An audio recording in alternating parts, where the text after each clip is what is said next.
Hello friends, नमस्ते। चलिए आज हम जो पढ़ेंगे वो संविधान का भाग जो थर्ड है उसके बात कर रहे थे हम। उसके हमने कुछ चीजें पढ़ ली थी। हमने उसमें मौलिक अधिकार 3 तक क्लियर कर लिए थे, जिसमें हमने समानता का अधिकार पढ़ा था, स्वतंत्रता का अधिकार पढ़ा था और शोषण के विरुद्ध अधिकार पढ़ लिया था। ये भाग 3 में ही है, सारे के सारे भारतीय संविधान जो हम पढ़ रहे हैं उसका भाग थर्ड है। थर्ड में क्या दे रखा है? मौलिक अधिकार दे रखे हैं और उन मौलिक अधिकारों को ही हम पढ़ रहे हैं। हमने पीछे पढ़ लिया, जो मैंने आपको रिवाइंड कर दिया।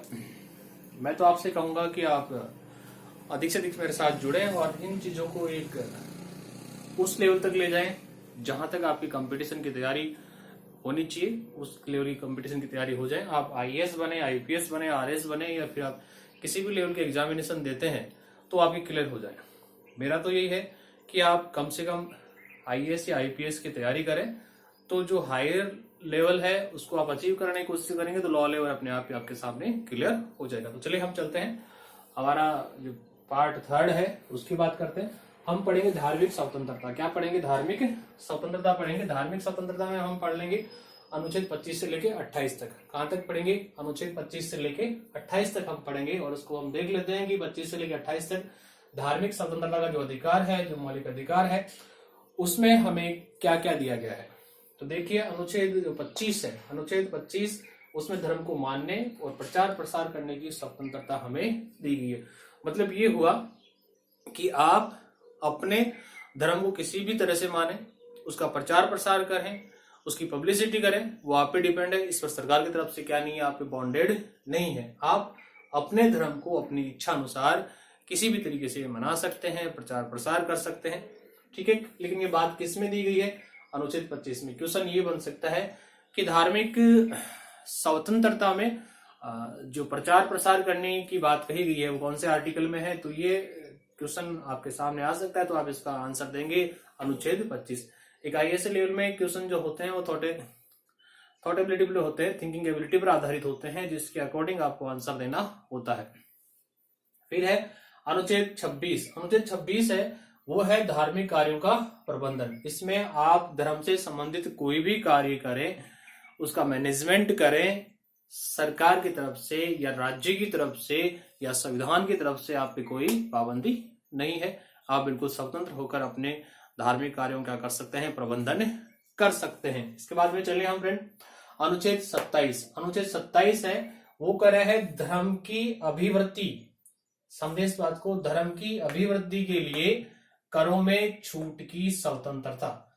मीन्स ये हो गया, आप अपने धर्म को बढ़ाना चाहते हैं, आप कहीं से अनुदान ले रहे हैं, दान आ रहा है, तो उसके लिए आपकी जो सरकार जो टैक्स लेती है उस टैक्स में क्या कर दी जाएगी? आपको छूट प्रदान कर दी जाएगी, उस पर कोई टैक्स नहीं लिया जाएगा। इसका दूसरा नाम भी दे रखा है करों में संधाय की स्थिति, है ना।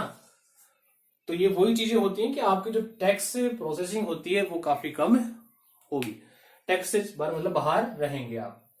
किस में कही गई ये बात? अनुच्छेद 27 में कही गई। अब अनुच्छेद 28 की बात करें तो इसमें है धार्मिक शिक्षा, उपासना में उपस्थिति की स्वतंत्रता। कहने का मतलब ये है कि आप अपने धर्म का प्रचार प्रसार करने के साथ साथ, उसको मानने के साथ साथ, उसका मैनेजमेंट करने के साथ साथ आप अपने धर्म से संबंधित क्या दे सकते हैं? शिक्षा। आप अपने धर्म से संबंधित क्या दे सकते हैं? शिक्षा दे सकते हैं। उस और धर्म की जो उपासना होती है, प्रार्थना होती है या पूजा पाठ जो होता है उसमें उपस्थित हो सकते हैं। इस पर भी संविधान के द्वारा कोई प्रतिबंध नहीं लगाया गया है। तो मीन्स ये हुआ कि आपको धार्मिक रूप से पूर्ण स्वतंत्र बनाया गया है। आप एक बार स्क्रीनशॉट ले लीजिए और देख ले कैसा क्या है।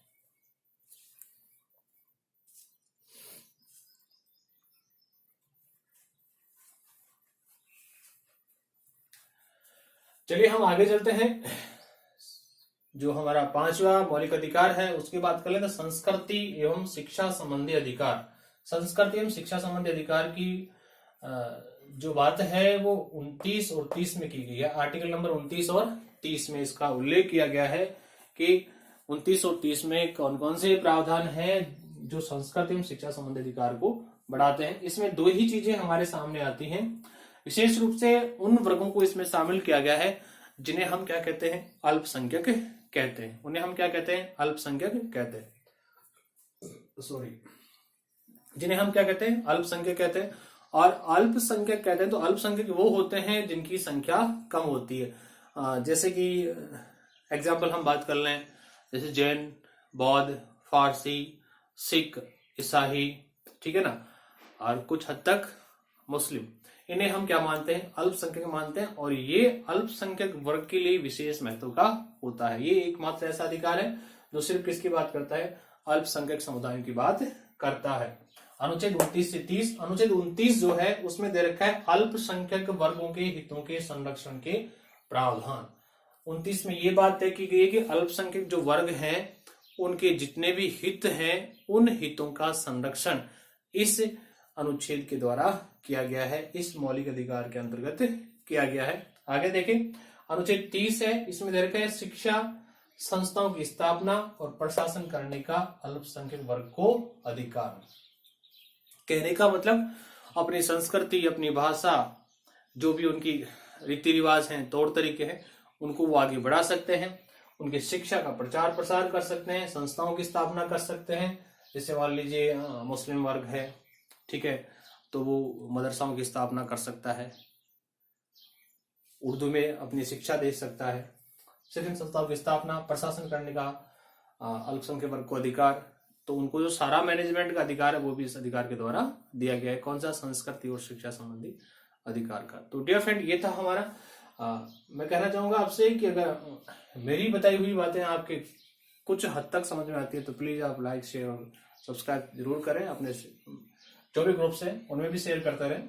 आगे देखें, फिर है संपत्ति का अधिकार। अब आपके दिमाग में ये आ रहा होगा कि सर संपत्ति का अधिकार तो हटा दिया गया है, लेकिन हम इसको थोड़ा सा देख लेते हैं कि संपत्ति का अधिकार क्या है। संपत्ति का अधिकार मीन्स होता है कि आपके पास चाहे जितनी संपत्ति हो आप रख सकते थे, अब की बात नहीं है, पहले की बात कर रहा हूं। आप संपत्ति का अधिकार के अंतर्गत आप चाहे जितनी संपत्ति रखें, आप सरकार के द्वारा कोई बॉन्डेड नहीं है।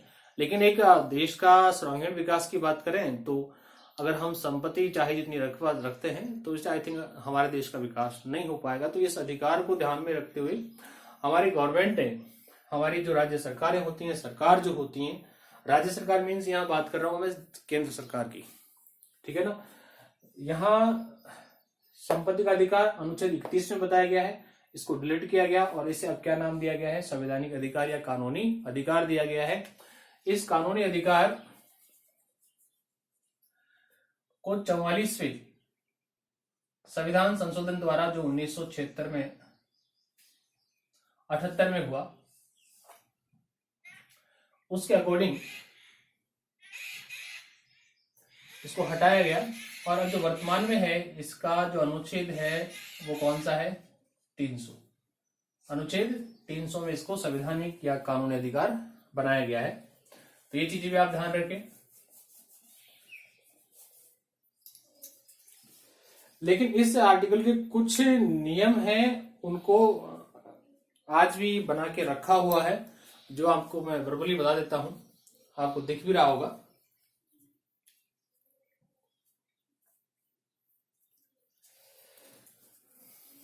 तो देखें, इसमें अनुच्छेद 31 क्या है, इसमें संपत्ति अर्जन करने की छूट, मतलब आप अपनी आजीविका चलाने के लिए संपत्ति का अर्जन कर सकते हैं।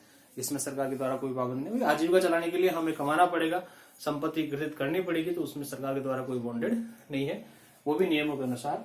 फिर है अनुच्छेद 31 है, कुछ अधिनियमों एवं विनियमों के विधि मान्यता। इसमें जो कुछ संपत्ति का अधिकार था उसमें जो पहले कोई नियम बने हुए थे उन नियमों को कानून रूप से मान्यता दी गई है। फिर है फ्रेंड, निदेशक तत्वों को प्रभावी करने वाली विधि मान्यता। निदेशक तत्व कौन किसके लिए बने थे, राज्य सरकारों के लिए बने होते हैं, तो उनको भी विधि रूप से मान्य करने के लिए सरकार पर जोर दिया गया है, उनको मान्य किया गया है। और 31 घ था उसको क्या कर दिया गया, डिलीट कर दिया गया है। तो डियर फ्रेंड, ये था हमारा मौलिक अधिकार संबंधित प्रावधान जो संविधान के भाग 3 में है। इसके बाद में एक लास्ट टॉपिक और बचेगा इसी भाग 3 में, वो संवैधानिक उपचारों का अधिकार होगा, तो उसको भी हम देख लेंगे।